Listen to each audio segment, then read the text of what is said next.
And we are live, good people, on this Thursday.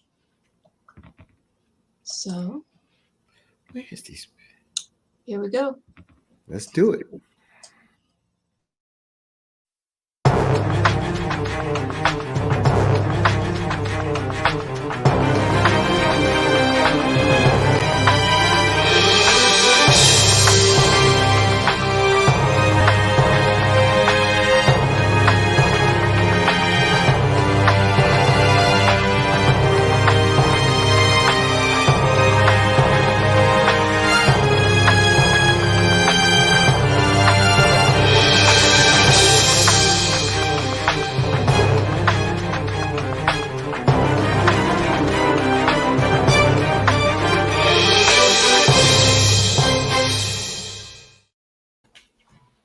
What's going on, good people? Well, hey. Welcome to Tangy Tea of Life. I am your host, Veronica, back with you all on this Uh-oh. beautiful I got my bell. Thursday night. Oh, I got. No. Oh, and No. you see how he No. trying to. No. Hey, brand new with my bell. No. Not old Betsy Bell, not that cowbell. You know what? Whatever. Somebody got feedback. Brother Fatine is back with us tonight. What's going on, Fatine? What's up? I'm hearing feedback. Anthony, do you have your phone on? Volume up. Bring your volume down for us. Yeah, there you go. You still hear it? Nope, I don't. You're good. Guys, we have a guest tonight. Anthony Wingate is joining us tonight on the T. So glad to have you, my brother, sit in with us. I appreciate y'all bringing me on. What's going on, Stevenson? Everyone out there for watching the Tea tonight. We appreciate you guys. Once again, Tangy Tea of Life is where we talk about any and everything. You know, people think we only talk about relationships on the show, Fatine, but that is not true. We talk about any and everything. And tonight, we're going to do just that because Anthony is here tonight and he's going to be talking to us about his life, being incarcerated, and going to, encourage this young generation to get their life on the right path and do the right things in life. So what's going on, Sly, Jonathan, everyone out there for watching? We appreciate you guys. So we're going to jump right into the show tonight. What's going on, Lisa? My brother Victor is not with us tonight, but I'm quite sure he'll comments pretty soon. So what's going on, Vic? He can't stay away from it. He can't stay away. But I know I got us going today early, but I just want to say something real quick. Sister Veronica, just to thank all the nice comments. I put on Facebook, I put a lot of celebrities, pictures I take and this, that, and other. And I was like, you know what? I don't put I put my family up there, but I didn't put my daughters up there. And I put my pictures. They've been doing this thing on social media, on Facebook, with putting your firstborn out there. And I did that with my Fatia Yasmin is my first.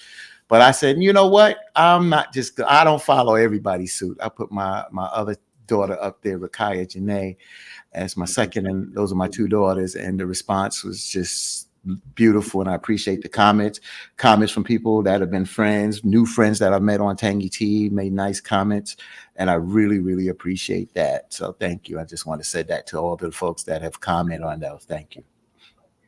All righty, Vons, Daddy of the Year. Well, once again, we want to welcome Anthony for sitting in with us. We appreciate you, my brother, for joining us tonight. And my pleasure. So, reaching out, willing to share your story with us. So, like I said, we're going to jump right into it and introduce yourself. For the ones that do not know you, I personally do not know you, but I'm glad that you reached out to the show. So tell us a little bit about Anthony. I was born and raised right in Hartsville on Hudson Street.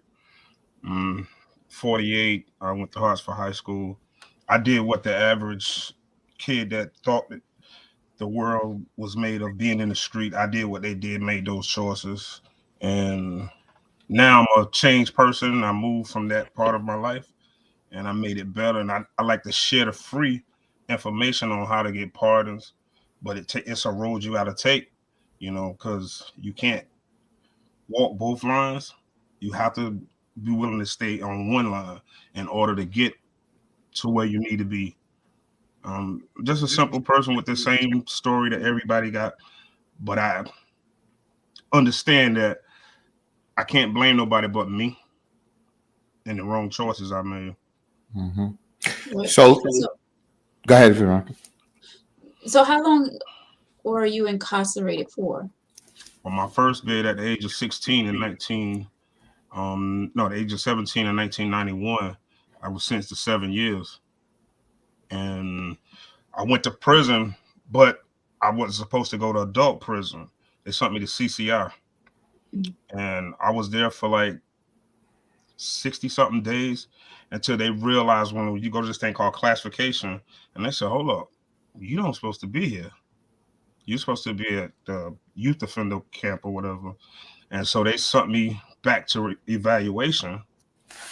And then once I got to evaluation, they was like, what we gonna do, we're gonna send you to sharp probation. So they was like, you only got 90 days left out of the 7 years. So I did a total of 6 months. Mm. And I came right home. I hadn't been gone long enough. I went right back to the street from 94 to I went back to prison in the end of 97. Mm. So What let me ask you this. I got a twofold question. Um, what changed you? What made you mentioned that you went not once but twice. What made you change? What changed you? Was it something inside prison? Was it realizing? Was it a family member? Was it a loved one? Was it something inside of you to say, I can't continue this path? This path is not going in the right direction. What change made you say that this is not the direction that I want to go? January the 27th of 1998, my aunt wrote me a letter because she kind of like raised me. Mm-hmm. And she wrote me a letter and said, that's the last one I'm going to write. And I'm coming to see you one time and I'm not coming back no more. Mm. So you got a choice you got to make. So you got these 2 years you got to do. So when you come home, make up your mind what you're going to do. And from there, I started the process while I was incarcerated. I didn't wait till I got home or whatever. I just started focusing then and backing away from whatever you call the bad crowd back there, because I still could have been the same person when I came home. But when I heard those words from her, I was like, I got to do something different. Mm-hmm. Now, one of the things I also want to ask, and a lot of people associate this, that folks go into jail, prison, and when they go in there, they grab onto different groups. Either it's a gang, even it's Islamic, like a Muslim or whatever. And we talked a little earlier, and yeah, but I didn't find out when you became Muslim. Did you become Muslim in jail or when you came out? And did that have a also effect? I know you said that the motivating factor was your aunt writing that letter, but by changing your way of life, did that also contribute to you staying on, we call it Sirata Mustaqim, staying on that straight and narrow path? Yes, sir. Was that what kept you on that path, my brother? Well, no, I didn't move to Islam until after I was free. Okay. I didn't want to be Muslim while I was incarcerated. The Okay. brothers used to talk to me about it, but I told them, I don't want to come here and then I'm be all faithful. Then as soon as I go home, the prayer rug that way and the beer over there, and I'm going this way. So I decided to wait. And so like in 2000 and it was like 4 years later, I started studying again, and that was in 2004 because I came home March the 28th. This month right here make 22 years I've been home, that I've been free. Mm-hmm. And what some of those changes that you made? Of course, we know you made changes for the better of your life, but what were some of the things that you were doing that you made a change in your life that you look back? Because if you're now trying to reach back to the younger folks and some of the older folks. You got to realize we put a Yes, lot sir. of emphasis on younger folks, but a lot of damn grown folks make a lot of mistakes too, or do the wrong thing. Everything ain't a Yes. mistake.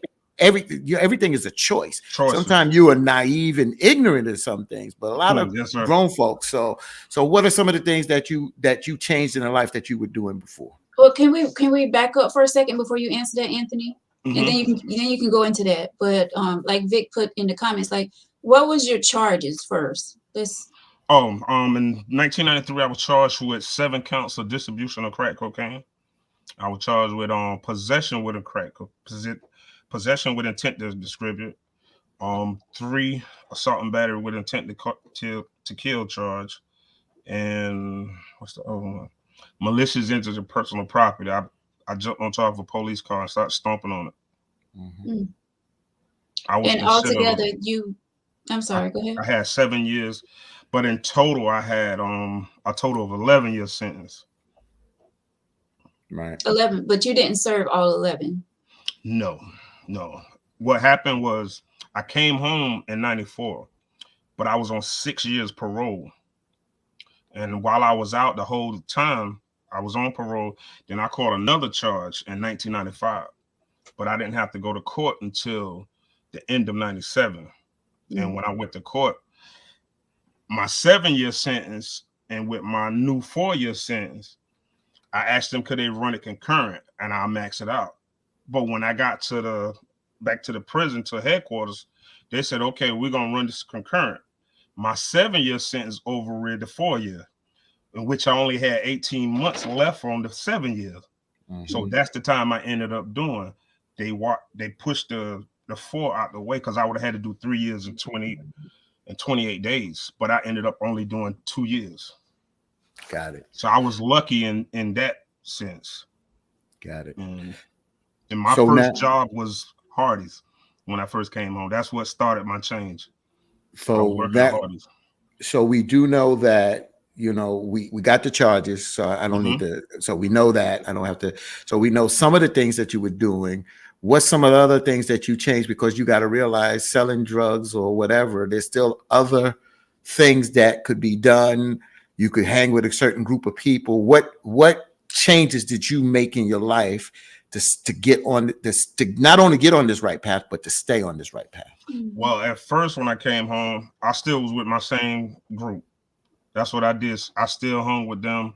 And my aunt finally told me, say, the only way you're going to change if you back away from them. And when I finally decided to back away from them, not like we had animosity or anything, I was the oldest out of all of them.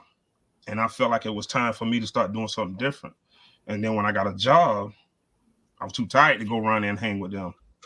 So I worked at Hardee's and I worked at Marmac. I had 2 jobs, and that kept my time occupied. And so eventually, all of them started branching off, going other places. But I was focused on working, getting the GED, and trying to do something different with my life and stay away from the police anyway. And as you was and talking about the you mentioned about the drugs, but were you drinking alcohol? Was you smoking? I mean, I'm trying to No. see. I None of that. never tried like crack or snorting cocaine. I never tried that. I smoked weed twice, and they told me, say, I was in Hardee's talking about I want 3 Whopper caramels with sweet and sour sauce, and I was talking loud. And after that night, I never did it again. But now drinking, I used to get it in. Used to get it in. My favorite was straight gin. I had a friend, we used to stand there and take a half a gallon and drink it together. And I got to the point where I wanted to start working back out, but I couldn't do nothing because I was too tired from drinking. My body filled with poison. And then eventually, right now, I've been sober for 13 years. Congratulations. That's awesome. But yes, I used to drink. I was the same kid walking around, but I never smoked or laced my cigarette or whatever. I haven't had a cigarette now in 9 months. So, no, I didn't never do no drugs. I used to just sell them. That was my addiction, to buy sneakers. Got it. I wasn't a rich drug. Let me get it straight. I was not a rich drug dealer. I was one of those guys that made a few dollars, bought sneakers, went to the club, did the same thing the next weekend, and do the same thing. I basically was hustling to pay the lawyer, buy shoes, and ain't pay no bills. Mm-hmm. That's all I did. Mm. You have people in the comments cheering you on, saying congratulations and things That's my classmate, for Jonah being Prince. John right here, I think they'll Jonah. say, yeah, Jonah, that's my classmate. And Michaels says that's great stuff, bro. He came from around the street from me. All of those he was a little kid when I was in the street, give up dollars and stuff. But I'm proud of him because he's been in the service for a minute now. Mm-hmm. Before we even get into reaching back and get into the part where you talked about pardon, I think that we're building the road because as we build the road, I don't want to jump out there. So what has kept you clean? What and the folks congratulating you? What we know what initiated it. What has kept you in this state of mind? Because any kind of addiction, you always, I'm not going to use the word you always fighting it, but once you have that over your head, yeah, you understand what I'm saying? It's always a challenge, no matter how small it may be, that door can open. What has kept you on this straight path so far? Well, basically, when my mom had told me that she had to have her leg amputated, and I had to leave my job and start over, and I was with her for like a year, and then being with her every day, and where she lived in Darlington, it was like was Mechanicsville, the nearest store was 15 miles, so I was stuck in the woods with her every day, and I never could go nowhere. So I stopped drinking, but then I kept drinking. And then it just got to a point when she used to talk to me every day about I'm not going to be here much longer. You're not going to have that safety net no more like I had with my aunt because she passed away in 2011. And she was like, my sister ain't here, so you ain't had nowhere to go. And Alan got the house. So what you going to do when I leave? You don't have no safety net. So you got to start looking for, when you get back out there, you got to work to have, not work to just to do for that day. And that what kept me focused. And then when she passed 2020, because she was the one that encouraged me about going to get the pardon. But I know we'll get to that part later. But my mom was a big factor, and she wasn't the one that raised me. My aunt raised me, and my grandmother raised me. Not because of, we wasn't good together or nothing. I just wanted to stay in Hartsville. I didn't want to go to Darlington. So she kept me, reminding me every day, letting me know that she loved me and that I could do better than what I've been doing. Because I never used to think of that about myself. I always thought that I was nothing. Somebody say you want to go fight, that's all I want to go do. Somebody say you going to the club, that's all I wanted to do. I never looked at myself and said I can be somebody. Now, why is that, Anthony? Why is that? Just because of the folks you were hanging around, or? Well, I know they say you're a product of your environment, but I'm a product of choices I made. That's correct. And I ran into some cops, because not all cops are bad. I'm never tell everybody that all cops are bad. I ran into a few that used to tell us, you ain't gonna make it past 21. So that's all we knew. Or that you ain't gonna make it past 18. And then when I see people die, I'm holding one in my arms while I'm trying to hold his chest together because the blood is coming out. I see that and said, that's all I know. And so I had that mentality, like, maybe I'll make it till I'm 18 or maybe I'll make it till I'm 19. But I had that don't care attitude. And when you don't have nothing, and then you in a neighborhood where they're not trying to help you but hinder you, that's how you think. But then I had to look back when I got older and say, well, how my neighbors them like going to college and how they doing this? Right. They're not feeling what I'm feeling, and we in the same neighborhood. Right. Because of the stupid choices I made. Yeah, because if they can do it, I can do it. Yeah, Yeah. that's it. And that leads me to this question, and I'll say this to the folks. I don't know if the folks, Veronica or Brother Anthony, if you saw this movie, but it's parallel the way I'm going. The movie was South Central, and then South Central was Oh, about this brother. Yeah, this brother. He was out in the street. He was in a gang. He was doing his thing, and nobody messed with him. He had fear. He put fear in people's heart, and he got busted. Went to jail. Had a son on the outside, did a lot of time. His son is coming up. He hears about his father, how bad he had a reputation in the street. yeah. And yeah, so at the end of the day, he gets with somebody else that Supposed to be a brought him friend. up. Yeah, brought him up in that kind of negative life, waiting for his father to come home because he feels when the son feels that his father's going to come home, that the father will be proud of him because he's walking in the father's footsteps. But the father made a change in jail. He made a change in jail. And so when he came out of jail, he's trying to get his son on the straight and narrow. And his son looking at him like, Dad, you a punk. What the you was a legend in the street. What happened to you? I say all that to say this to you, Brother Anthony. And I say this because I want you to take your time on this. Because you made a change in your life. You said that not only you went to prison, you came out and went back to prison. Yes, sir. What conversation, not with other people, what conversation would you have with yourself back then before you went to prison? How? Because that's an important conversation because that's the same kind of conversation you have with brothers and sisters today. Yes, because now I ask myself, if I knew the consequences behind that choice, would I still made that choice? Mm-hmm. What I know now, no, I wouldn't have made that choice. But when I came home, all I heard was, here, man, here, take this. You on now. And that's all I knew.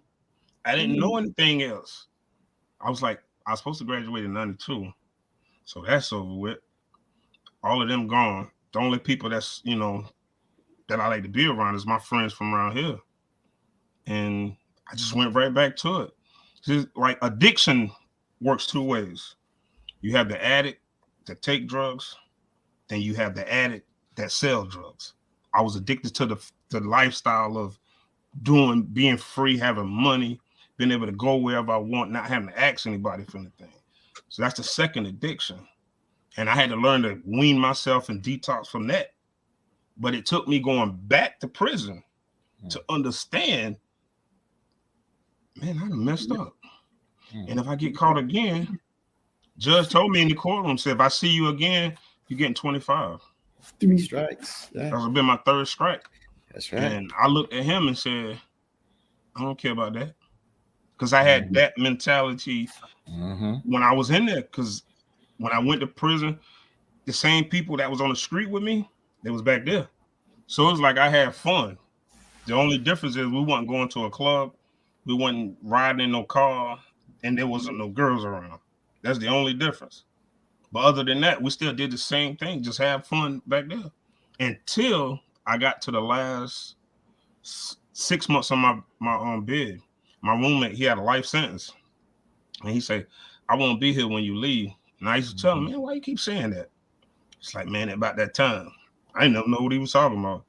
Then he said, they don't know it, but I got cancer. And I was like, why you don't go to the infirmary? And I was like, I'm going to go get him. By the time I went and got him and came back, he had already died. Wow. And they asked me, did I want to move out that room? And I said, nah.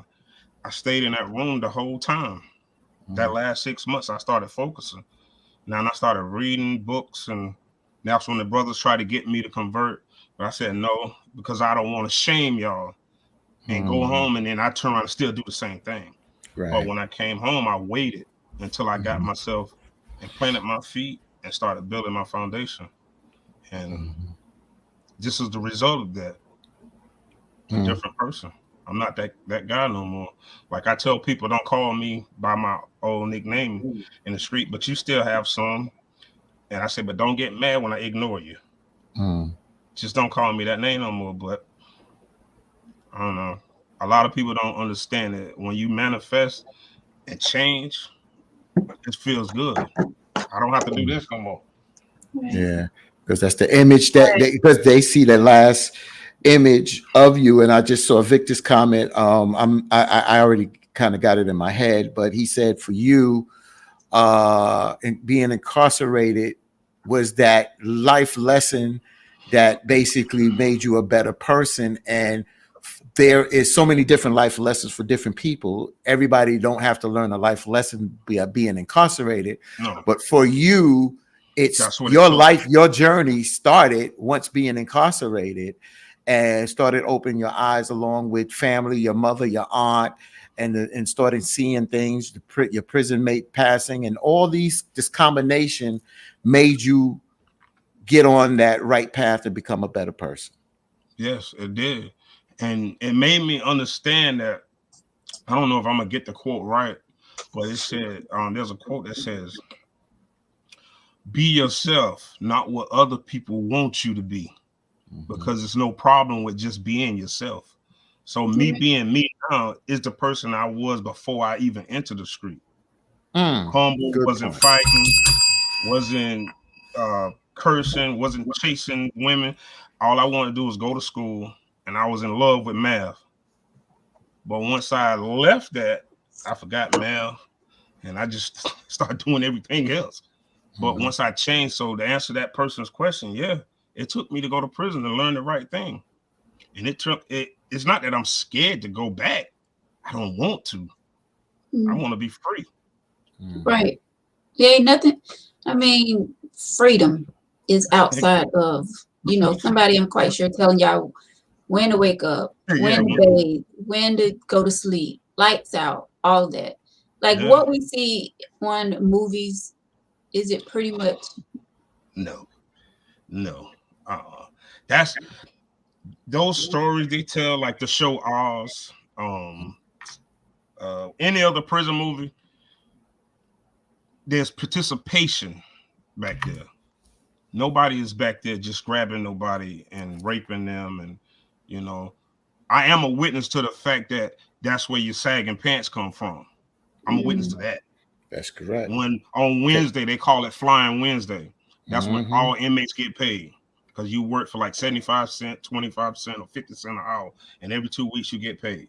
Top pay was like $13 an hour. You work at the governor's mansion. Those guys put on the white stuff and go be butlers. They made like $65 every 2 weeks, but they had a long line when you cash in, you're getting your money. Then those guys, the one with the pants sagging and that shirt twist up with a knot on the side, mm, that's where that come from. So if anybody ever tell you it didn't, it did. Thank you. That's right. CCI they had a tunnel. Seemed like it was a quarter of a mile long, but it wasn't. And they call that the H scroll. Mm-hmm. I mm, can't. I don't want to because I know I'm being respectful. HO scroll. Got it. For the Yep. guys that participated. In You mm, that. know, but there are fights. People get stabbed. But all that talking about raping and stuff, that's fiction. That's not even right. Mm-hmm. That's fake. Nobody ain't just walking around just every day to doing this and that. No, there's choices that are made right. because you don't supposed to take nothing from nobody. Somebody offer you some cigarettes or soda, and you don't have no money back, and he say, "I want that same cigarette." How you gonna give it back? You don't smoke it. Mm-hmm. Now he go get his friends. Now something may happen, but just walk around, no. Mm, You go back there, they changed like education wise. You don't have that no more. Mm-hmm. But now they make money back then. No, I don't know. I seen Mm-hmm. mm, one got gold teeth in his mouth.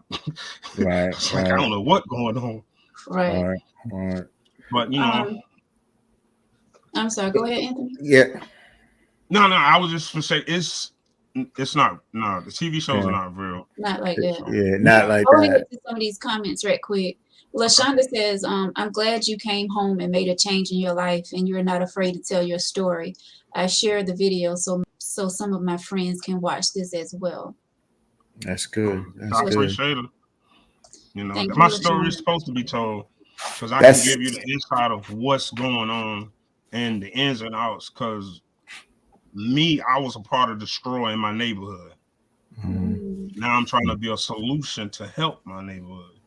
And the Right. only way I can do that if I talk, if I could get the younger ones to listen, because the ones that's out there now, when I was in the street, their moms just had them, and Mm. then they was like almost in the same age range. They would go to the club with their moms, smoke with their moms, hang out with their moms. So those kids that's out there now that shoot now and ask question later, that's the product of what you got. No Mhm. structure, no discipline, nobody to tell them nothing. That's Right. why it's hard for me to find other young men that actually want to listen. Mhm. So I want to, on this show, I've never got into this kind of conversation that I'm going to bring up now, but this is appropriate.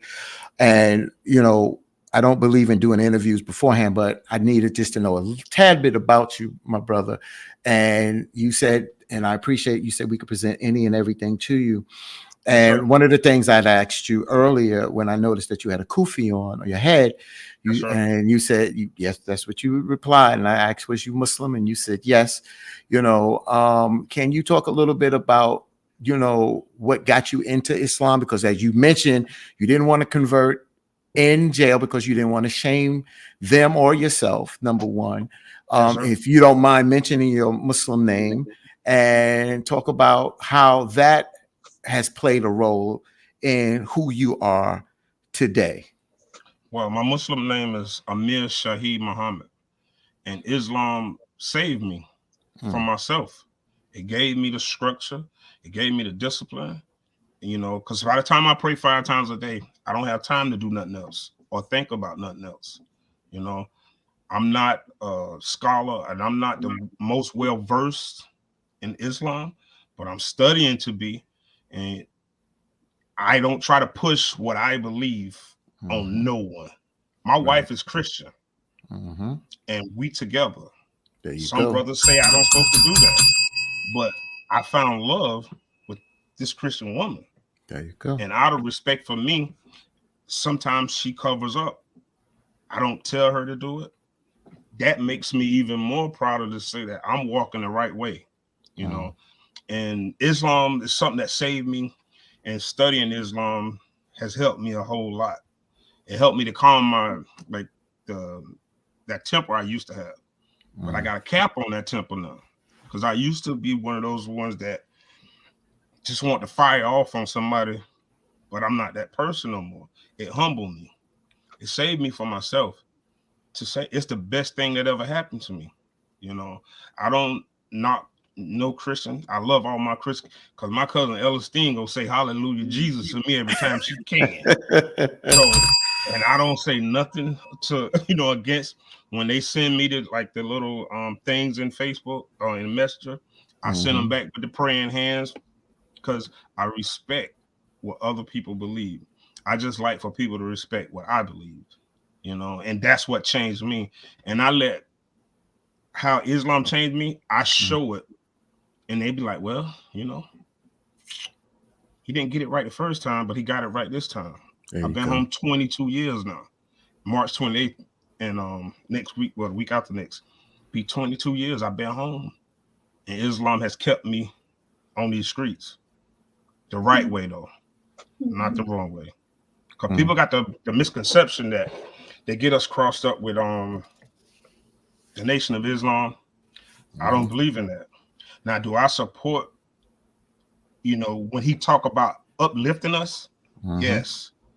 I don't support the part about when he tell me about a man in 1932 came in the mhm, form of God.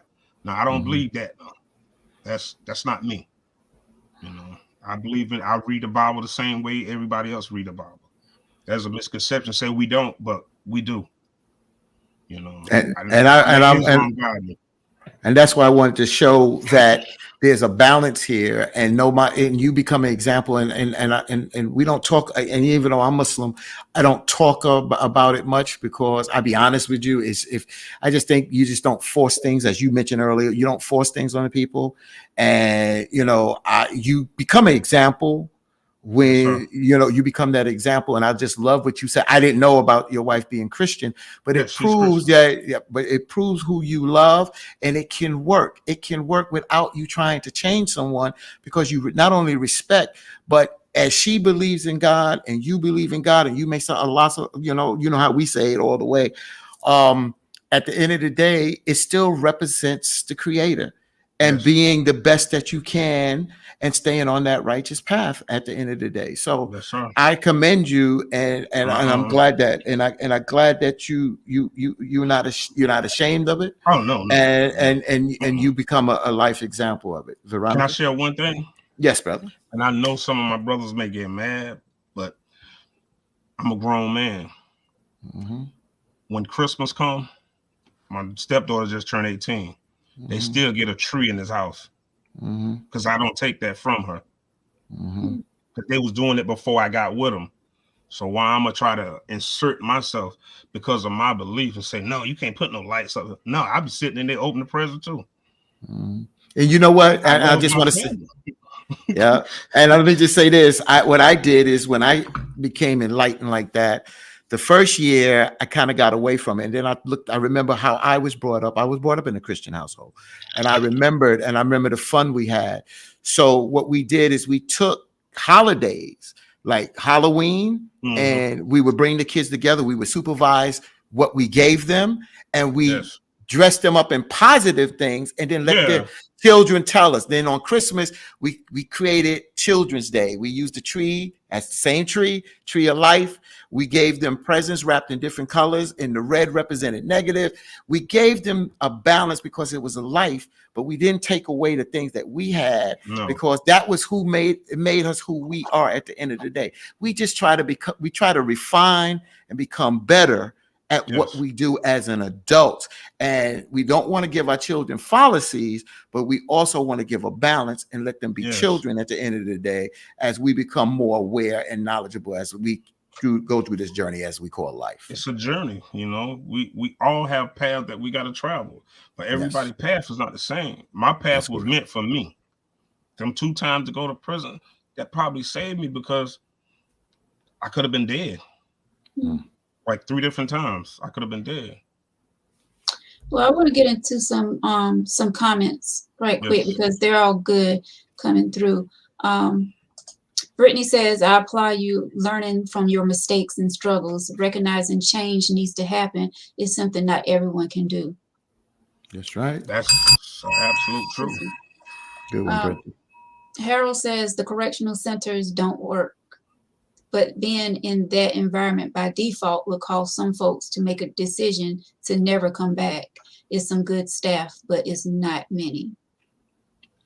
You want to comment on that, brother Harold? Somewhat of his comment is true, but if you're determined to make it, it'll work for you.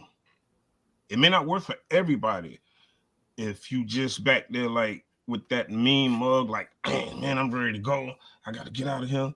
I'm gonna do it. I'm gonna just act right in the parole hearing just so I can go. But if your plan is to be right when you being reinserted back into society, it'll work. I'm living proof. Mhm. I'm not knocking what he said, but Mhm. it works. I've been home for 22 years. Right. So something must be, you know, Mhm. Mhm. Combination, what yeah, you said. Combination. It shows that the family didn't give up on you, but they also said enough is enough. They drew that yes, line in the sand. And I always hear, oh, a mother loves her child unconditionally. And I'm not saying they don't, but it comes a time when adults, I don't care if you my child, if you continue to make those mistakes, I'm still gonna love you, but I am not gonna support no negativity. We sometimes we make mistakes. I got that. But yes, then when you make these bad choices and you have other choices to make that a good, yes. then and that's it. But how do you look at, well, I know Wait, Veronica wants to put some more yeah, comments up. Go ahead. I want to get some comments in first. Hold that question. Don't forget Yeah, it. I got it. I got it. So Vic says everyone on this earth is one mistake away from the penitentiary. Penitentiary. Anyone that changes for the better, no matter what situation made them change, should be applauded. Applauded. That's That's right. true facts. Because yeah, we are one step from being in a penitentiary because the justice system is not fair. You know, just like just for the sake of the other day, the young lady was sentenced to 6 years for trying to vote, But the police officer was Mm. granted 2 years probation for molesting a 14-year-old child for 2 years. Yeah, don't The start me on justice that, bro. system is not fair It's for not. It's anybody. broken. It's not fair, but it's not fair. And don't get me on this, but it's a broken. It's a broken justice system. I Yeah, don't bite my tongue, bro. It yeah. I don't. was just Yeah, referring. yeah. It don't. And we and the disparities of what goes on for people of color is just horrendous. That's why you got in New York, you got the bail reform, you got these other reforms that are sweeping the country, trying to correct some of these ills in society because the system doesn't work for a lot of us that look like me and you. It just But doesn't. you have to look at that too in another sense. So you're in the South and you're not nobody. You're not a rich person where it's on TV. Mm-hmm. And you can be like Jesse Smollett, got the cameras following you going back and forth to court. When you're in the South and you don't know what that language is they speaking when the judge talking, and they Mm-hmm. saying, well, section 2, 3, 4, and 8, and you like, what is he talking about? And you don't find out until after you go to jail and go in the law library and reading like, oh, so all he said, what I did was this, but I wasn't even there. I should have read this before I went there, but it's too late. Mm-hmm. They get us to plead guilty and go. That's it. They say plead guilty, Mm. go. They don't say, I think you can beat this. And these are not in the big city, like say public defenders. I never Mm-hmm. had a public defender, but I've seen them here, and they act like they overwork. But you ain't getting but 2 cases a month, but Mm-hmm. you Mm. overwork. That's why So the let me. system don't work for us. So I have to jump in on this because I don't want to lose this. I got the other thought. You just said something, and I keep hearing this, and it bothers me. It Mm-hmm. bothers me, and it just bothers me as a person. I keep hearing this. This is the South, Yeah, and it's like it's still a umbrella of it some is. type of slavery over you. What is wrong with the South that people can't make? Why can't people move further and understand? Because like you just said, it's the South. I got a problem with that in 2022 because you got a chance to go to school, you got True. social media, you got things that you can learn. I got books that I brought down here in the library in Florence, South Carolina, and Barnes and Noble. Books that they want to ban, I bought. Okay. So knowledge is out there. What is it about the South? You brought it up, my brother, and I keep Yeah. hearing this. It's about the South. The South is different. They do things different in the South. So to me, that keeps some people in some kind of mental slavery. So what do you mean when you talk about the South? Well, you made the statement said we have social media and we Mm-hmm. have all the platforms you can go on now. But did you know just in 1991 we still wasn't really able to go downtown in Hartsville on Carolina Avenue. Mm. And when I was in high school from junior high, we walked down 8th Street and one section of Marlboro Street. Mm-hmm. You didn't have no business on the other side way, Richland Circle, unless you was going to the gym, the Armory. But if you was downtown, you was going straight to the candy kitchen to pay your light bill, to pay your phone bill, going to the water place to pay your water. And you only went to the movies on Saturday. And the other days, you had no business downtown in Hartsville. If you don't believe that, you can ask anybody around my age. That I was in believe you. 90, 91. Mm-hmm. Then they closed the candy kitchen. And then all of a sudden, I can't think of what his name is. They got rid of Leveson. We had one store uptown that we was able to go shop at. And then they got rid of that. So I say it's the South because we didn't have. Let me see. Now I'm not gonna say we. Me personally, when I got in trouble, I didn't know nothing about no law. The only thing I know was to call Jim Cox and hand him 15 grand Mm. and walk back out his door. And he say, they still gonna give you time. Yeah, but just don't let them give me 20. That's all I knew. Did I take time to learn those laws and stuff? No. Because all I want to do is leave his office and go straight back to the street. Yes, it's the mentality that I had, you could say slave mentality, because I was Mm-hmm. still focused and stuck in one place. But on the outlook, yes, we got social media. You can read everything. Uh, Back then, you didn't have social media. That's correct, brother. You didn't You're have right. you didn't have that resource. You had Mm-hmm. a few people that wanted to go to school, wanted to learn, and then you had the other. Back in my day, you had the smart people, had the jocks, you had the gothic people, you had the preppy people. Just where they get all these TV shows from, we Mm-hmm. had all of that. You sat on that side of the lunchroom while we walked around and take people lunch. Mm-hmm. Mm. I did stuff that I regret, that I'm ashamed of, Mm-hmm. but it got me where I'm at now, though. That's why I apologize to everybody I see from back then, because I don't want no problem. But But Mm-hmm. yeah, we, it's the South.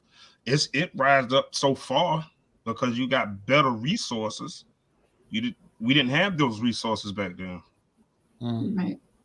We Mm-hmm. all we all we we go through things and we learn from the mistakes that we made.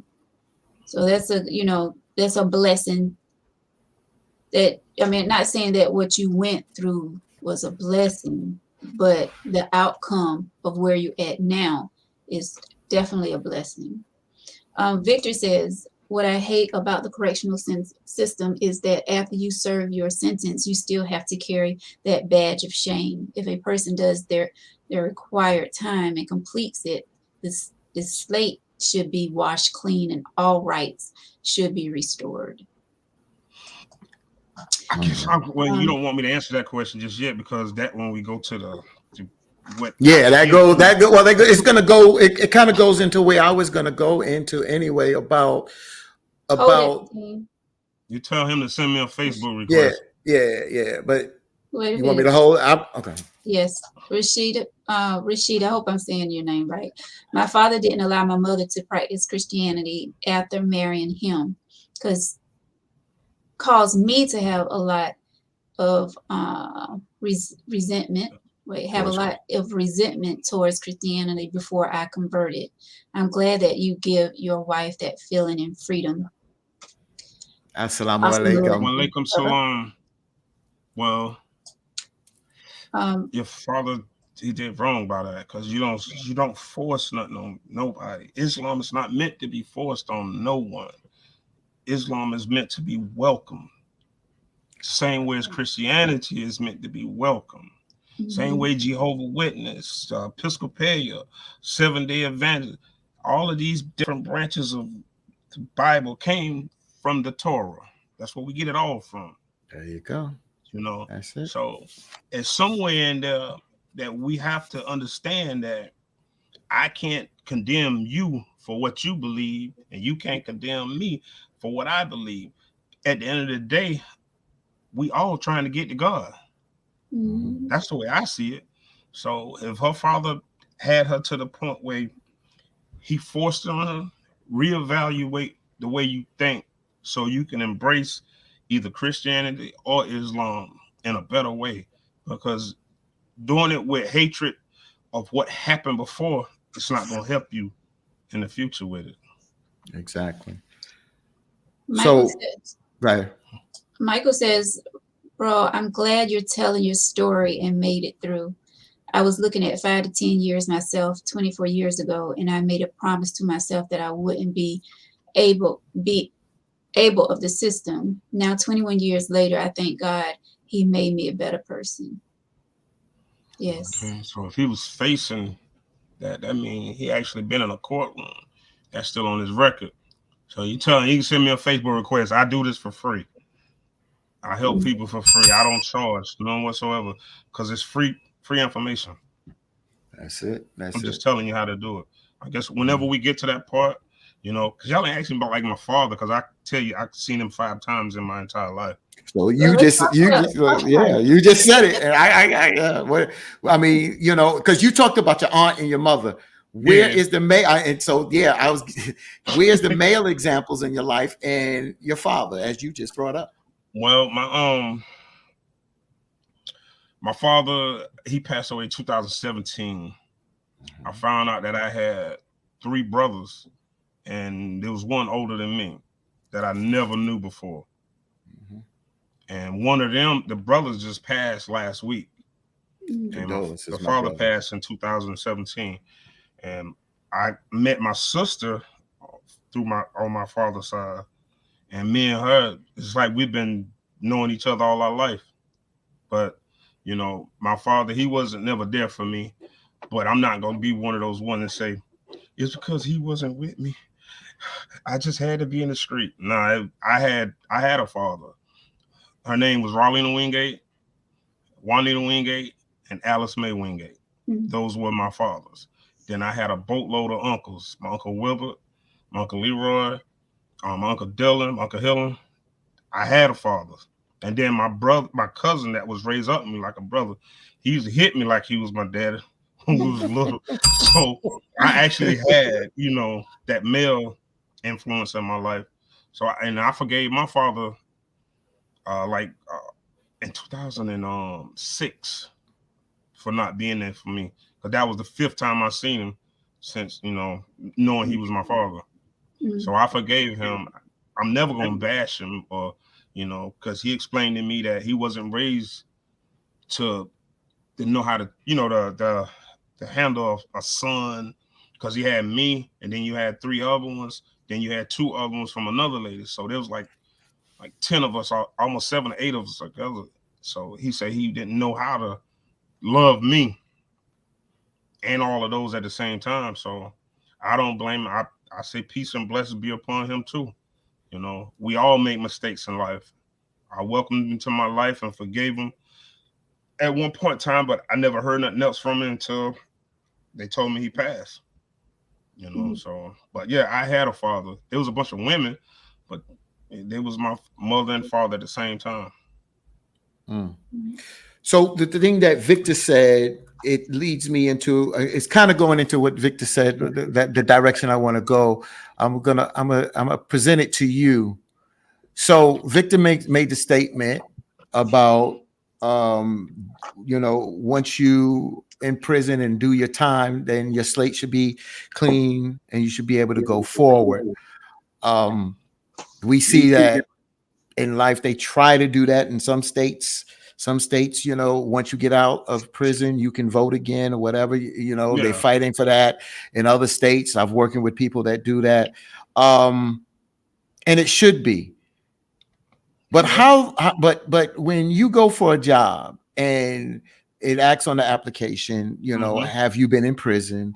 Yes, And remember, if you lie about it and they find out you lie, that's pretty much automatic fire or yeah. let go from the company. And then there's the brother or sister that didn't go to prison.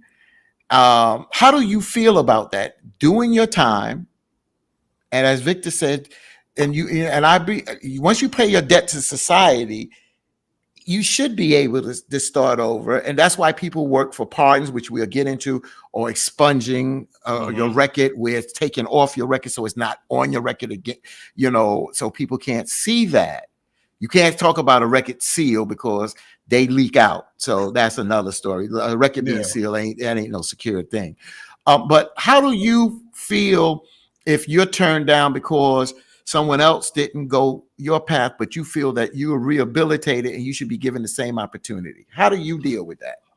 Well, I tell people that it's a trick question on the application because most application nowadays says, "Have you been convicted of a crime in the past 3 years?" Mm. You don't tell them, "Okay, I just got out 2 years ago." It actually when you was convicted. So if you got convicted in 1997, but you just got out in 2021, you put when you got out. I mean, when you first got convicted, because that's the question. It asking you when was you convicted. You say, "Well, I was convicted in 1997, 20 years ago." They say, "Well, okay."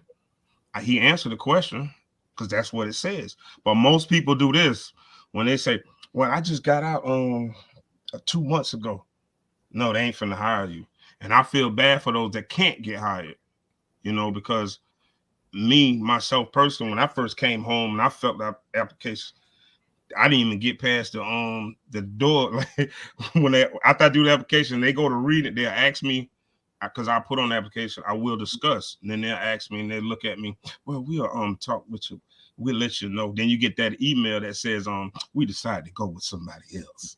I know that's how they say it. I just put that voice like that. Mhm. But Mm-hmm. yeah, I feel bad for those people, man, because I was one of the lucky ones that I knew somebody that knew somebody. So I didn't have to actually go through all that. When I got hired with the city of Darlington, I was in prison with the superintendent, Mm. Merle Sherfield. He tow cars now, he retired. But he was the supervisor. Me and him was at the same prison, Evans Correction Institution. So when I went there to fill out the application, he looked and said, "Shh, I got you." He gave me the Mm. job. So I was lucky, Mm-hmm. you know. And then after working there and then having to stop to help my mom, then I came here to Fayetteville, but I went on the road. And while I was on the road, so I filled out the application with the city of Fayetteville. Their application said, "Has you been incarcerated or convicted of a crime in the past 7 years?" When I answered the question, I got convicted in '97. So they was like, "Well, okay, but when we did your background, it said you was released in 2000." I said, "But ma'am, let's read the question together. Have you been convicted in the past 7 years of a felony, misdemeanor, or indictment?" I said, "No." I answered the question the way your application is. And she looked at me. She said, "I never heard it like that. When can you start?" I said, "Well, I got to take this truck back to Arkansas, and then I'll get back over here Monday." She said, "We'll hold it till you get back." I've been there ever since, going on 4 years this year. So I do feel sorry for those guys that when they come home, they feel like I done Mm-hmm. maxed out. I should be able to get a job. But society don't look at it like that. You have That's to. true. It's a lot of adjustment and it's a lot of setbacks because you feel as though you done did everything you think you're supposed to do. Now that's another setback. What am I Mhm. gonna do? My girlfriend need her lights on. I need to get my kid child support because they come and they get me later. So what am I gonna do? What's your only other choice? You gonna fall back to the street or you gonna do this? Let me go try again. But you on a timetable.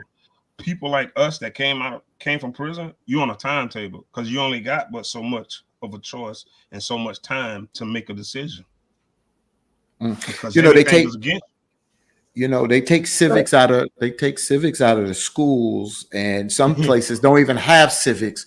And if they taught you about life and how to live life and get these mistakes, you said in the beginning of the show that if you had a chance to talk to yourself, you would tell yourself back then the pitfalls and the mistakes, Yes, because if you know, then you'll know, don't walk over there because that's a hole there, you're going to fall through it. Don't walk over there, there's a hole, you're going to fall through it. That's why knowledge is power. And that's why when we get to the young folks, we can't baby them.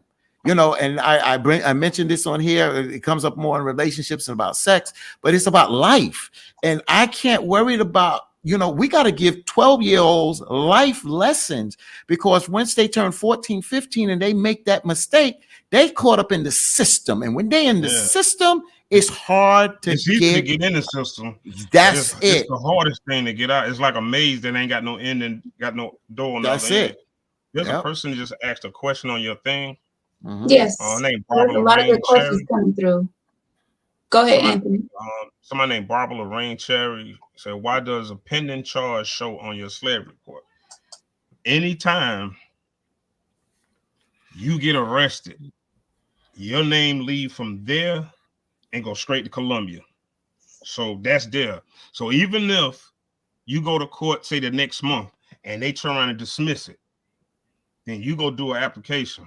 You know you didn't got that charge dismissed, but it's still in the court docket showing Mm-hmm. that you was actually arrested. It'll say no indictment. But long as it's showing, that's what the people on the outside looking in, like jobs and human resources, they think you've been to jail, but you ain't been to jail.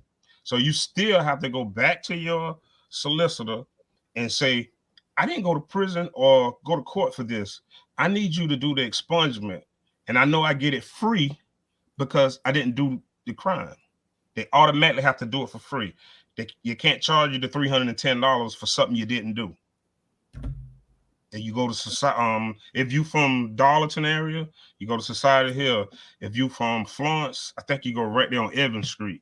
You get the same paper from the courthouse and tell them, hey, I didn't go to jail for this.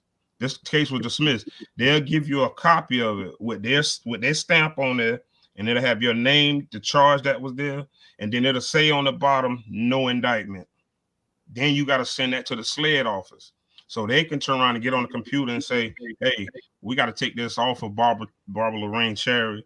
She didn't commit this crime.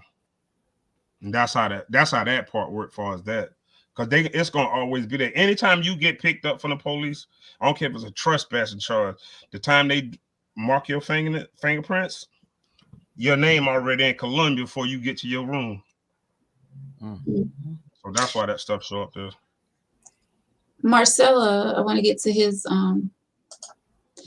it says, Marcel, SCDC has an oversight committee, but no changes have been made to the conditions of the facilities that affect inmates and staff as recommended in the committee's report. Who you feel we can report this to? Well, from what I know about the oversight committee, it ain't over the same people that sit in that white building right there on Broad River Road at headquarters. And those same referrals and grievances that they send in, they go from there to them to the trash can. The only way they're going to get something done, if you have somebody on the outside that can go to whatever news station and say, this is what I have right here. I need you to look at this. I need you to look at the conditions. You see, they didn't do nothing in Mississippi. Was that Mississippi or one of those prisons where the people water was brown? And they had to drink brown water until it hit the news. That's when they changed. They closed the prison down. I think it was one of the parish prisons in Louisiana. It was Louisiana. It was Louisiana. People started to find out on the outside. Until you got to get somebody on the outside. Because if you go to the people on the inside, first they're going to find out who you are. Then they're going to put you on lockup down in Kirkland. In that dorm way in the corner, it's almost under the ground. So you don't talk to nobody else. 24 hours a day, you ain't gonna get no mail or nothing. But you got to reach out to the news people with your family members. Solitary confinement is called. Basically, yes. That's what it is, bro. I know. Yep. I mean, they're removing that out of New York, out of Rikers Island right now. Thank you for bringing. Appreciate it. You're welcome, sir. Harris says, felony, you ain't getting a job. With the felony. What is it you want me to go? You can. You want me to answer that question? Yeah, please. Well, it depends on, because if you've always got to read the application, because there's a fine print that say free and at will. Because see, they can't discriminate against you for having a felony. But it still depends on what the felony is. If it's rape, you can't beat that one. If it's murder, and depends on how long it been, you may get around it. But simple, like regular felonies, ain't nothing regular, but a felony, you can't get a job. You just got to go in there the same way you was in the street hustling people. Go in there and hustle them in there and talk to them with that sharp tongue and let them know that that's not you. You're a different person. And tell them you're going to keep filling out the application till they get tired of seeing you. You know, you got to put forth that effort. You can't just sit back and say, nah, I got a feeling I can't get. You got to be able to work around that. God ain't going to put nothing on you more than you can handle. That's right. You got to work for it. You can't sit home and say, the Lord going to send me a job tomorrow.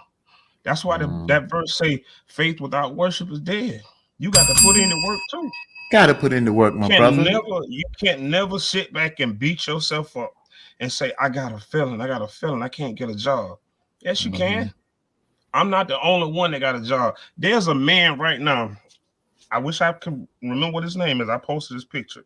He's in Washington, D.C. doing 24 years, and he's in the Congress right now while he incarcerated. While he's incarcerated, he's in Congress. He won. and he fighting now to try to get out to get an early release.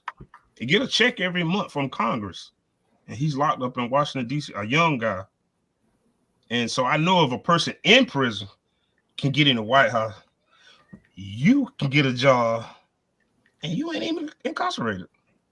You got to Mm. put forth the effort, man. As long as you don't believe you can't do it, it ain't gonna happen.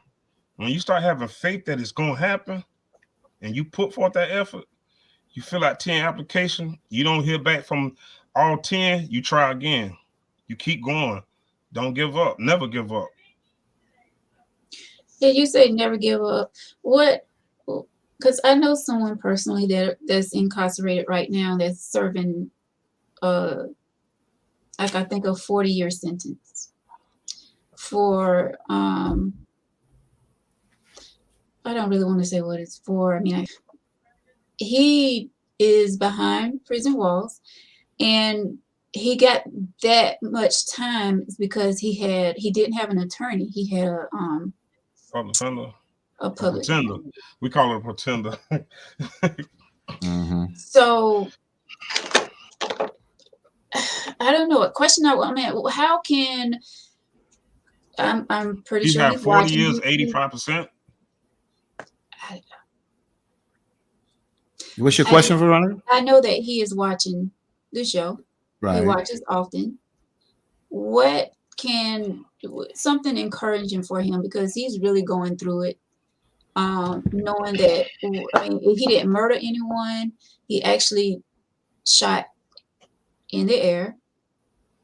Um, what encouraging words can you give him? Because I know he's watching. First thing he need to do Hmm. is get in the law library and read them pages from front to back. Because if all you did was discharge in the air and you didn't shoot nobody, that's what they call it in the dwelling or whatever. But I'm gonna pray for you. I'm gonna make dua for you. That's what that means, prayer. And Mm-hmm. don't give up. And if he's watching here, my name Anthony S. Wingate on Facebook. Hit me up. I'll chat with you anytime you need to talk, so I can point you in the right direction. Because I know a couple of lawyer dudes that will probably take your case on. I say GP. Will try to help you because ain't nothing wrong with trying to get back in court to get them their time back.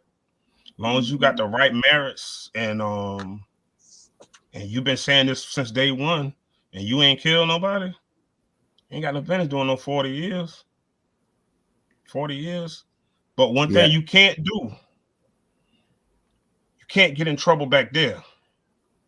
Because see what reflects back there, gonna have to reflect in that courtroom when you present yourself to try to get back out. Mhm. So you just gotta hold on. And first thing you do is all your homeboys that you hang around they in that just like to walk around and do nothing, tell them you can't hang no more. I got too much reading. I got too much things I gotta do. I gotta focus so I can get out of here. But my name Anthony S. Wingate on Facebook. You can inbox me, send me a friend request, and we can have more in-depth details so I can point you in the right direction of the right lawyer to help you. Yeah. You know. And I wish Yeah. Veronica would have mentioned this earlier because I know one of the matter of fact, he's a known attorney. I know him, but they're the Innocent Project. That's what it Yeah, is. The yeah, yeah. Innocent Project. That's it. The Innocent Project deal with cases like this. They take these cases pro bono. Yeah. Pro bono. So and if this person is watching, I'm making a commitment now. Let me find out more from Veronica what's going on. Okay. And then because when you get it to the Innocent Project, they come in and they help fight for you. And if you got these excessive not only charges, and then we got to get the governors involved because governors, which we're going to get into the pardon situations, you can get presidential pardons, you can get governor pardons at the end of the day. So there's a lot of things that can go into place, but you need to know people or people need to know your situation that can make a difference. So Yes. Yeah, his I'm willing to family. help. I'm I'm willing to sorry. Go help ahead. him. I said I'm willing to help him because a yeah, man shouldn't be doing 40 years for discharging a firearm. And even if he's a convicted felon, that in the commission, like being a felon with a gun, because the charge only carried from 0 to 15. Yeah. So Yeah. whoever he Yeah. had standing beside him to his right or left, they just told him to go ahead and plead and go on about your business. Yeah. Mhm. Yeah. And see, in the South, y'all have different gun. Y'all have more lenient gun rights than we do in New York. So we had a situation in Long Island, New York, where if you get caught with a firearm that's illegal, no, it's zero tolerance. You go into jail for the firearm. And a man protected his family because a rowdy crowd, it was a black man, tried to attack his family. He shot up in the air to stop them. He went Yep. to jail. But Governor David Patterson, before he left office, he That's like pardoned that gentleman. He girl pardoned in him. the girl that was in Florida. She chose not to shoot her boyfriend for beating up. She Yes. shot in her. She Yeah. had 20 years, but I think she's out now though. And that's a stand your ground state, just like South Carolina. Yeah. And she had the right to stand her ground, like George Zimmerman, quote unquote, had to stand They his gave her ground. And then she was given jail time. 20 years. Like things are different for us. But you tell them, if you want to call, hit me up. However, I'm always available because only thing I do now, is because of COVID. You can't do too much of nothing. I know they relax and everything now, but Right. my phone is always with me. He can always hit me up, and we can figure out something. Because I can't see a person being lost in the system for 4 years, not for shooting in the dwelling of the air. No. What are you gonna get him for killing the birds? Yeah. And in South Carolina, they are trying to amend the law. And again, I'm not, but I happen to see this, that they're trying to amend the law, since it's a stand your ground state, that if you have to pull your weapon, or if you do have to fire in the air to stop the situation, instead of firing and shooting the person, they're trying to amend the law so that you won't do jail time. So yeah. Well, his family, they've been reaching out, like they wrote letters to the president and other And he's in people. South Carolina. Yes. Okay. Mm-hmm. So I'm quite sure he's gonna be reaching out to you. Yeah, let him know if you ever get a chance to message him, whatever. Just make sure you tell him my name, spelled Anthony S. Wingate, on Facebook, and I'll point him in the right direction. Okay. Because he don't need to be in there for that. Nah, not for 40 years. How much time you done? Not sure. Okay. Maybe 10. That's too much right there for that. Mm-hmm. Yeah, we'll see what we can do. Yeah, because I don't want to try to say too much because on here, right? Yeah, I don't want his business to be too much out, but yeah, right. That's why I was kind of hesitant. Yeah, I'm willing to help. Saying help, though. Yeah. Okay.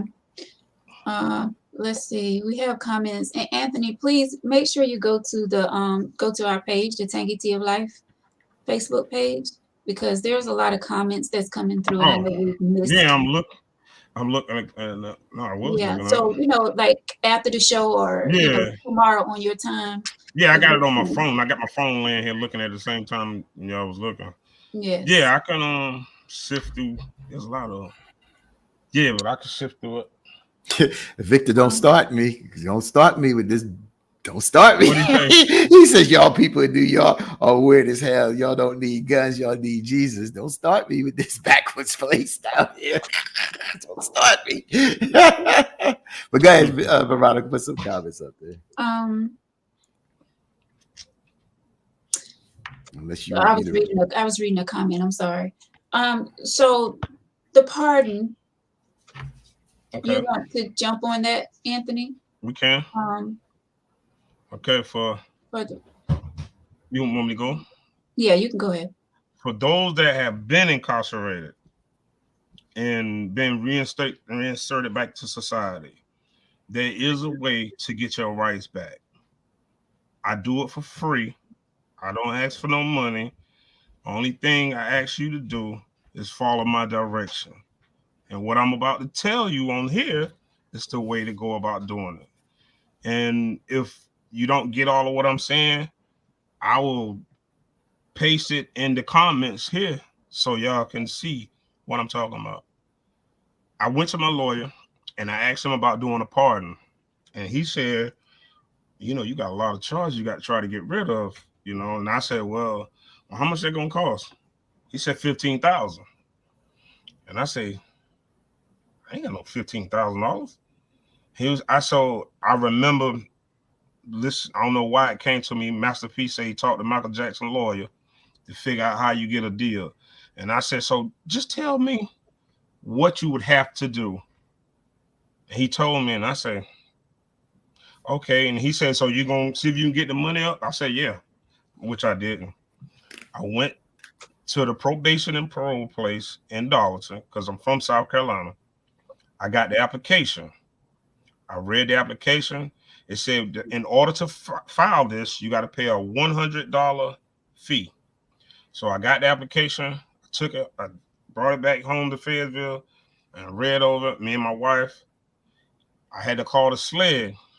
I got my full report. It costs $25. They'll email it to you. You get your ink or go to the library. You print it off because you're gonna need that. Because there are some boxes on that same application. Whatever's on your report, you gotta write all of that stuff in those little boxes. If you leave one thing out, they'll kick your application. Right. So far you spent $125. Then you gotta get 5 references. It doesn't matter who you get it from, as long as it's somebody that is respectable and doing something in the community. Myself, I went to one of my friends, the police officer. I asked him, could he do me one? He had it for me the next day.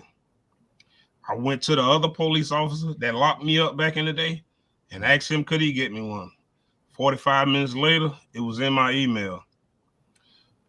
I go to the juvenile center and I go there for free just to talk to the juveniles. The warden, I asked her for one. She emailed it to me before I can even get back to my house. So I got all the stuff I needed. Then you got to find your notary because you got to get all those pages notarized.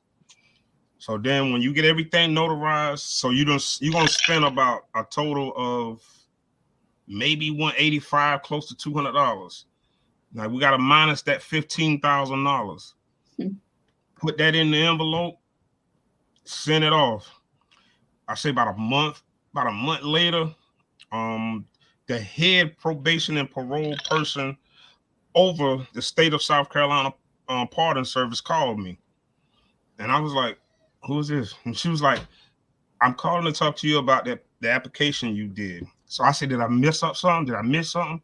She said, no. Everything is in the right order. I just want to discuss with you how this worked. She discussed it with me how it worked, and then she told me I can't be at your hearing because I'm your cousin. I said, how? She said, my name Wanda Wingate. I said, you talking about from Darlington? She said, no, not her. She said, I'm from Oaks. She said, but I left in like the early 80s. She said, your mom named Raulina, your grandmother named Bloss. I say, dang. I said, okay. She said, but I am the person that had to reach out. She said, but they're going to be 2 more people going to call you. It was the SLED office. First, I thought I was in trouble when he called because he talking about, you're not in trouble. I have to do an investigation on why you feel as though you should get a pardon. So we sat about an hour, and he was like asking me, have I been in a gang? Was I still a gang member? And I said, I never been in a gang, and I ain't no gang member. I said, I changed my life. I started talking to him about what I do and what I've been doing since I've been home. He said, okay. A couple of days later, a federal agent called me to do the same thing. And so they was like, well, good luck. 3 months went by. I ain't heard nothing. The 4th month came. I checked the mailbox. It was a letter saying, we're going to send you a link a day before your hearing. And I was like, okay. I'm like, dang, it's down to the wire. The next day they sent me the link. And then we did a test. And they have 3 people and me in front of the screen. And they were saying, hey, this is a mock trial of this. So we're not going to ask you, but we're going to ask you in the hearing tomorrow. I said, okay. And they just want to make sure the system worked. The next day, it was time for the hearing. They asked me these questions, just like I was going up for parole. If they didn't have COVID, I would have had to go to Columbia, to Kirkland, where they do parole thing at like when all the inmates, I would have had to sit there with them, but it got COVID. They asked me these questions. They said, "Do you have anything to say?" I talked till my mouth got dry. I didn't have had no water to drink or nothing. And they was looking at each other and looking back and forth at me. And then next thing they say, "Well, give us a minute, sort me out." When they went off the screen, then they came back to the screen. And they said, "Well, Mr. Wingate," and they looked around, and I looked over and I told my wife, "I ain't finna get it." I was like, at least I ain't spending 15,000 and didn't get it. So my wife, I was like, "Okay, we can't officially tell you this, but go look at the computer in about 25 minutes. They have a website where you go up and look to see if you got it or if you didn't get it. And they say if you got it, you'll get the seal and everything." And I said, "Okay." My wife looked on the thing. I looked. I ain't had my glasses on. I was looking at somebody else's name. She said, "No, fool, that ain't you." And I said, "Oh man, I got it." So I'm telling y'all, it's possible. I got this. I got all my civil rights back. I purchased my first firearm 3 months ago. That bell. You know, I'm free. All of my charges that I ever had in life is right there in the bottom of that paragraph. At the bottom of this thing, it says I was forgiven for everything that I ever did. I got all my civil rights back. So this is a true pardon. This is not make the believe. This is for real. So if anybody need any assistance, I do it for free. I don't charge nobody. Just hit me in my inbox. I give you all the information you need. I repeat because that's what I did. And then I called my lawyer and said, "You know what? I got that pardon." He said, "I know you can do it." I was like, "What? But you wanted $15,000." Like, I just told you, I wasn't going to charge you that. Yeah, but right. I ended up getting it. There you go. And you see what you did through knowledge and power and changing your life. It's not about hitting you up, and if you ain't changed your life, I'm gonna go get a pardon. It's about changing your life. You gotta prove what you're doing. Get the proper references. You went out there and you were smart. The references that you got, my brother. Yeah. You went out there and got some reputable references out there that could because you don't know if they contact those references to divide. They do. That's what I thought. Yeah, they vetted you, brother. They call them on top. You can't make up nothing. I got to specify that. You cannot make up a reference because you got their phone number, their email, the number to contact that person. Because anything they find false, they kick you to the curb. Because this is serious. What I got here, that paper there, gave me every last one of my rights back. And you said something earlier. The difference with expungement and what I got, you can't see nothing. Expungement, if somebody want to sign a subpoena, file a subpoena, they can go back and look at that because it's still there. But with this, it's gone. You don't have nothing. It's expunged. It's off your. It's gone. It's ASAP. I'm a legal firearm carrier. I got it just because I was able to do it, and I'm supposed to be going to do the concealed carry class in a couple of weeks. Yep. But because I got to wait because it's a long list. But I just got it from my house. It's in a safe. I just got it just because I was able to do it, and to prove that I'm a legal citizen now. There you go. That I live a better way. Alhamdulillah, as we say. Alhamdulillah. Right. Salute to you, because you know a lot of people, would have given up. A lot of people wouldn't have took that step on their own. They would have been trying to figure out how they was gonna get this $15,000 so that someone else can do it for them. Yeah. So salute to you, my brother. I did. Awesome. A couple of times I wanted to give up because I didn't have no money, but I had somebody to say something to me that I ain't never said to me in my life. And when I heard that, I know I had to keep doing what I was doing. I never heard these words from another woman that I ever talked to. They always just say this, you can go back to the block. And I would go. But when I met this woman here, I ain't had two nickels to rub together. And she said, "I got us until you get on because I got faith that you're going to do right." My reward to her was, "You ain't got to work no more if you don't want to." Yeah. Let me just say this to you, my brother, because my spirit is just saying this to you.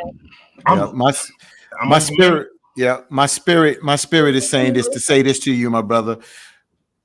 It's just my opinion. You do whatever you choose, but you have changed your life. A lot of Yes, sir. folks, including us, say that we are very proud of you, and it's just such an inspirational story. Um, think about, if you haven't thought about it, creating your own business, man, because you talk about being free. Create your own business, my brother, because like you said, you're giving back, and that's so important. We got into you're giving back. You understand that you're not charging people for this because there's a reason, because you're giving back. Because if you had somebody that was giving back or showing you or whatever, it makes a difference. And when you're doing things in the spirit of the Lord, our creator, at the end of the day, you understand? But at Yes, the sir. end of the day, as we survive and we work, the same way you may work, you work for someone, work for yourself at the end of the day. You Yes, understand what sir. I'm saying? That don't mean, and you know, however you choose to do it. That's just what the spirit just telling me to tell you. But I'm Yes, sir. proud of you, my brother, and continue to walk in the light, brother, because you are definitely the light right now. Mhm. Yes, I And appreciate that's it. the thing. When you're not looking for things, and I've said this before, when you're blessing other folks and you don't have your hand out looking for something in return, your blessings flow even more. So Yeah, definitely shouts out to you for doing that and giving this knowledge to people, because I know a lot of people that are watching really appreciate this information. If it's not for themselves, it's definitely for someone that they know. So yeah. thank you for that. Yeah, Thank you. I've been going to the juvenile center for 22 months for free. Never Mm, asked them for nothing. When I went there and talked to the lady, she said, "Why you want to do this for free and we can pay you?" I said, mm, "Because I want to feel like I earn what I'm doing, and I want it to be for from here, not from counting my pockets. I just want to give free information, and that's why I go to the juvenile center and sit with those kids. Out of Since I've been going there, out of 20 of those kids, 13 of them got their GED, six of Mm. them going to military, four of them going to culinary school after being released from the juvenile center, because they only had like truancy charge, little minor things. I was trying to catch them before they get back to the streets and think they got to be a blood or a crip or whatever these new things they got going, be a drill rapper. Tell Mhm. them you ain't got to be a dope boy to have money. You can mm. Nope. have money just being legal.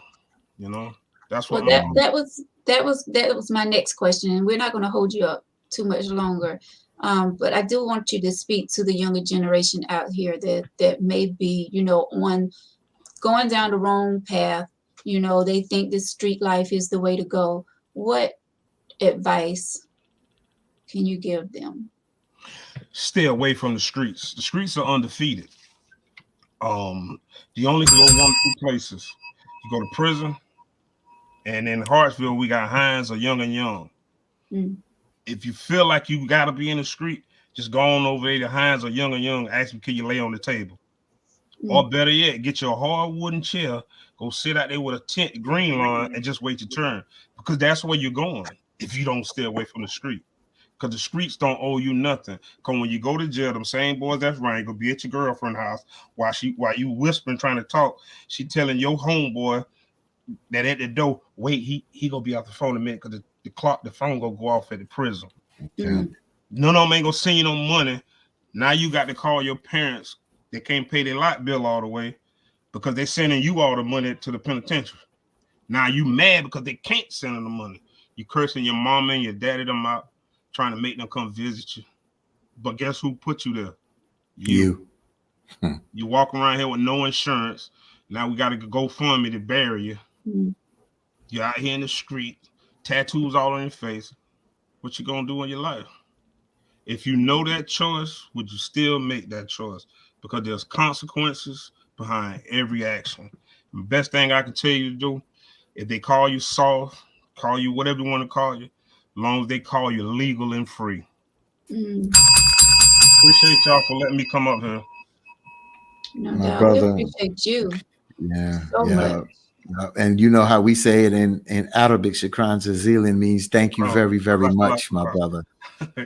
Assalamu Yeah, alaikum rahmatullah barakatuh. Alaikum Inshallah, I salam. appreciate you, Miss Veronica, Mhm. for having me up here.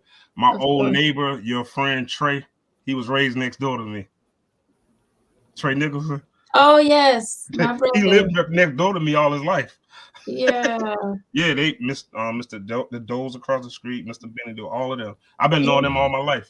he said you was good people. He Yeah, did. yeah, Yeah. yeah. That's my. I always know he was right there. I never Mhm. used to let him see me do anything. Where's the I don't know juvenile about center that older. you?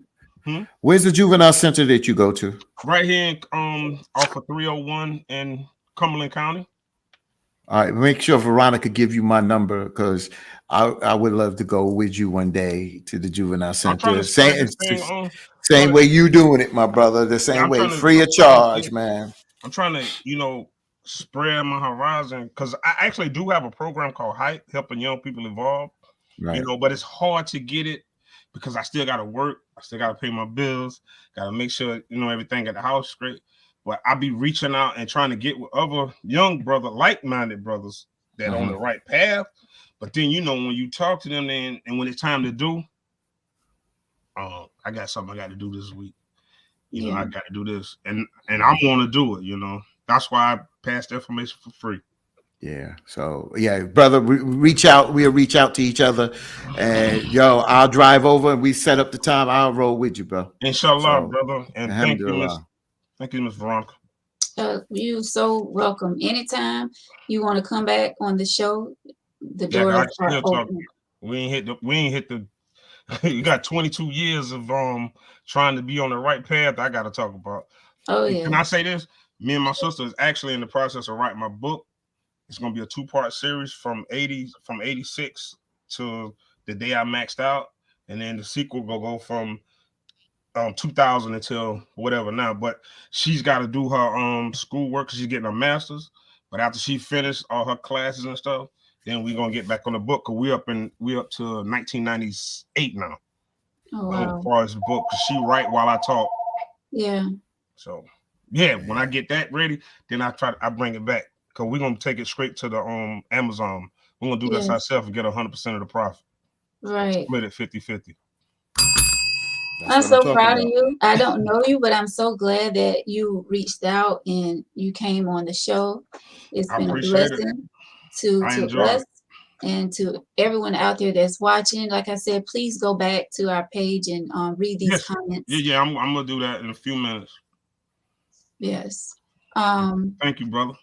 You got it, my brother. You know how we roll. Stevenson, Pierre said he would like to go with you I think I know him. also. I believe I know him from You back in probably do know Stevenson. Jamaican, something like that. Yeah, Haiti. Haiti. Yeah, yeah, yeah, yeah. That's my man. That's my man. Yes. Yeah, I That's think the everyone people. knows Stevenson. Sly says, Tangy T, this was much needed. Thank you so much. Carol says, great conversation. Joni says, Anthony, we are so proud of you, my brother. It's my Bless you. classmate. Thank you, classmate. So Yeah. yes, please go back and read through these Yes, comments. I will. Let Um, me just say this to Veronica. You know, I've said this before on your platform, and this is your platform, but and the folks said it, but this is what's needed when you talk to the sheriff. Week before last, you're talking to brother Anthony here, brother Muhammad, and I just think that for to me, it's so important to do these shows, Sister Veronica, and you talk about. You see, God is using you as a vehicle, and a lot of things that you may not be 100% comfortable, he's using you in that light. So continue doing what you And do I'm because willing I'm to glad to be sacrifice. part of this. Yeah, because this is what it's about. It's about information. We can get on here and talk about relationships. Relationships is part of life, but this is part of life too. And right. so thank you, Sister Veronica, for what you do and for creating this platform. Thank you. You're welcome. Thank you, Fatine. Thank you so much. Oh, this has been so good. So good. Mhm. I appreciate y'all. Yes, we appreciate I'm you, starting to try to Anthony. read the comments. I'm gonna read it when I go in the room though. Yeah, it's a lot of them. Normally, we have like 200, 300 comments that come through during the show. So there's a lot of them been coming through. So thank you once again. Yes. Fatine, thank you, of course, sitting in tonight. My co-host Victor out there in the comments. Sharon couldn't be with us tonight, but shouts out to everyone that makes this show possible. All of you that watch, appreciate you, and all of your comments that have been coming through tonight. Anthony will be going through and checking out the comments and answering back if he needs to. And guys, if you would like to be a guest on the show, if you have topic suggestions, if you have an email letter that you want to send, please go to tangyteaoflife@gmail.com, or you can leave us a message right here on Facebook in our on Messenger, Tangy Tea of Life. Once again, we're live here on Facebook and live on YouTube as well. So make sure that you subscribe to our YouTube page as well. Guys, have a great night. Have a safe weekend. And God willing, we will check you out. And Anthony, if you can just hold on for a second, we will check you out on Victor's comment just came through and it threw me off. But we will check y'all out, God willing. Don't worry about Victor. And I'm thankful that Victor put that out there, because once again, our meet and greet, please, is March 26th. Anthony, we would love for you to come if you come in town, and people can.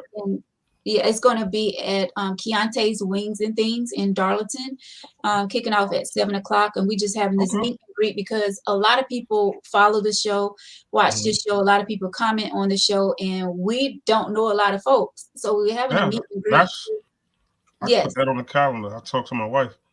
Okay. Yes, we'd love to see you guys. The meet and greet is to, yes, I get that. People face to face so that we could, put it out there. Yes, please. We hope you can make it. March 26th, I'll put that on the calendar. Yes, March 26th, 7 p.m. Yes. All right, guys. Have a great night. Once again, Anthony, thank you so much. So much. And all of you for watching. We appreciate you for watching every Tuesday and Thursday right here. We are Tangy Tea, where we talk about any and everything. Have a good night, guys.